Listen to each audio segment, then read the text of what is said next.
And இந்த படத்துல வந்து பியார் பிரேம காதல் டைட்டில் வந்து நீங்க வச்சிருக்கீங்க. ஸோ இது வந்து 3 லாங்குவேஜ் ஆஃப் ஒரு கலந்த ஒரு டைட்டில். ஸோ இது தாண்டி இதுக்கு முன்னாடி வந்து ஃபர்ஸ்ட் நிறைய டைட்டில்ஸ் வந்து நீங்க சூஸ் பண்ணியிருப்பீங்கல்ல? இல்லை, இதுக்கு 2 டைட்டில் தான் யோசிச்சோம்.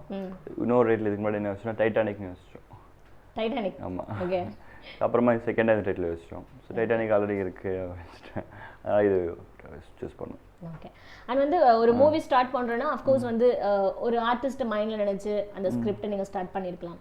ஸோ அந்த மாதிரி வந்து ரைசா இவங்களோட விஷயங்கள் வந்து உங்களுக்கு ஏற்கனவே தெரியாதுன்னு நீங்க சொல்லியிருந்தீங்க. பட் வந்து இந்த கதையை வந்து நீங்க எழுத ஸ்டார்ட் பண்ணும்போது யாரை மைண்ட்ல ஃபிக்ஸ் பண்ணிட்டு ஸ்டார்ட் பண்ணீங்க? இல்லை, யாரையும் ஃபிக்ஸ் பண்ணி ஸ்டார்ட் பண்ணல. பட் கதையை எழுதும் போது சில கேரக்டர்ஸ் இன்ஸ்பிரேஷன் எடுத்துக்கிட்டேன். ஸோ ஃபார் எக்ஸாம்பிள் ஹீரோவோட சில கேரக்டரைசேஷன்ஸ் என்னக்குள்ளே இருக்கிற கேரக்டரைசேஷன்ஸ், ஸோ அதை வச்சுக்கிட்டேன். ஓகே. அந்த மாதிரி அந்த தங்கராஜன்ற ஒரு கேரக்டர் என்னோட ஃப்ரெண்ட் ஒருத்தர் இருக்காரு, இந்த இவடின்ற கேரக்டர் எனக்கு தெரிஞ்ச ஒருத்தர் இருக்காரு. இது மாதிரி எனக்கு தெரிஞ்ச நான் பார்த்த கேரக்டர்ஸ் அதோட இன்ஸ்பிரேஷன்ஸ் எடுத்து எழுதினது தான்.